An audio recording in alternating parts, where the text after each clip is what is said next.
A unicycle looks unstable by design. It has one wheel, a high seat, a rider whose center of mass is far above the ground. It seems as if it should fall immediately, yet a skilled rider can stop, turn, move forward, reverse, and stay upright. The secret is not that the unicycle is naturally stable. The secret is active control. To balance any standing object, the line of action of its weight must be kept above its support. For a person standing on 2 feet, the support area is wide enough that small body movements can be corrected easily. For a unicycle, the support is tiny. It is almost just the contact patch under the wheel. If the rider leans forward, the center of mass moves ahead of that contact point. Gravity begins to rotate the rider forward. The rider must then move the wheel forward underneath the body. In other words, balance is maintained by chasing the falling center of mass. Lean forward, move the wheel forward. Lean backward, move the wheel backward. The rider constantly corrects the position of the contact point.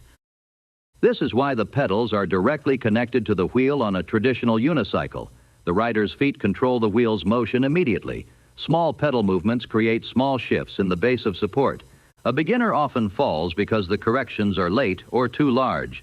A skilled rider makes tiny corrections before the fall becomes obvious. The same principle appears in modern self-balancing vehicles, such as Segway-style transporters and electric balance boards. They do not balance because 2 wheels magically make them stable. They use sensors and motors. Inside the machine, tilt sensors measure the angle of the body many times per second.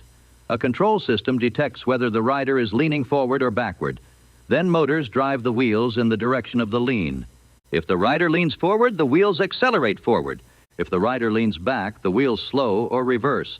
This is feedback control. A measurement creates a correction. The correction changes the motion. The new motion is measured again. The common misconception is that a high center of mass somehow helps the unicycle stay upright. It does not make the system passively stable.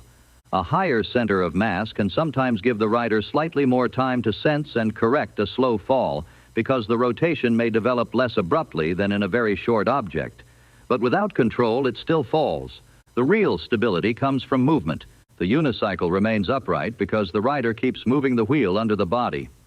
The Segway remains upright because electronics do the same thing faster than a human can. Balance is not stillness. Balance is correction. A one-wheeled vehicle survives by falling, detecting the fall, and moving just enough to cancel it.